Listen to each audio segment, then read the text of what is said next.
Everyone, আমি মারিয়া। আশা করি আপনারা সবাই ভালো আছেন। সো আজকে আমি বাবুল্যান্ডের সাথে আমার জার্নি শেয়ার করব আপনাদেরকে। So let's start.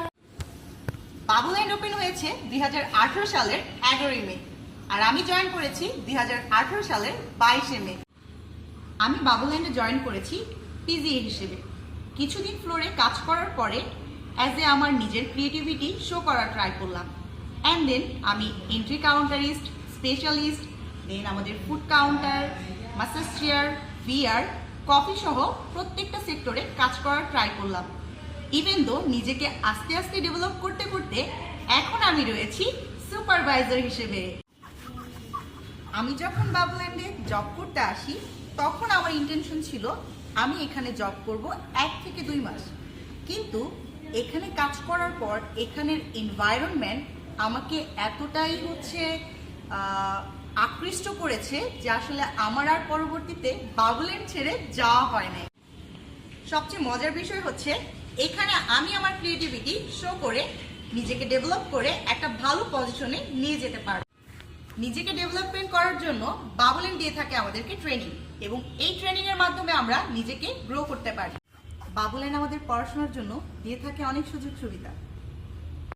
বাবুল্যান্ডের টিম বন্ডিংটা খুবই ভালো। আমার এখানে টিকে থাকার আরেকটা জিনিস কি জানেন, সেটা হচ্ছে টিম বন্ডিং। এখানে কেউ কাউকে বস সামথিং কিছুই মনে করে না। এখানে আমরা সবাই নিজেরা কলিগ এবং ফ্রেন্ড, সবাই সবাইকে হেল্প করি। ইভেন দো এখানে স্যাররা আমাদেরকে মোটিভেট করার জন্য সব সময় নিয়ে যায় কোথাও না কোথাও ঘুরতে। বাবুল্যান্ডের ম্যানেজমেন্ট সম্পর্কে না বললেই না, তারা এতটাই সাপোর্টিভ। আমি জানি না অন্য কোম্পানিতে এমডি চেয়ারম্যান স্যার কেমন। আমি অন্য কোথাও গেলে নিজেকে সেফ মনে করি না, বাট বাবুল্যান্ডে আসলে আমার নিজেকে সেফ মনে হয়।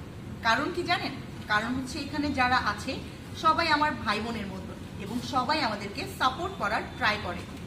আমাদের ম্যানেজমেন্টে যারা আছে মাঝে মধ্যে আমার মনে হয় এমডি এবং চেয়ারম্যান স্যার আমাদের স্যার না, উনি হচ্ছে আমাদের বন্ধু, এবং ওনারা সবসময় ট্রাই করে আমাদেরকে হাতে কলমে শেখানোর এবং পরবর্তীতে আমাদের ডেভেলপমেন্টের রাস্তা করে দেওয়ার জন্য। এই ছিল আমার লাইফ স্টোরি। থ্যাংক ইউ বাবুল্যান্ডকে আমাকে এত সুন্দর একটা লাইফস্টাইল দেওয়ার জন্য।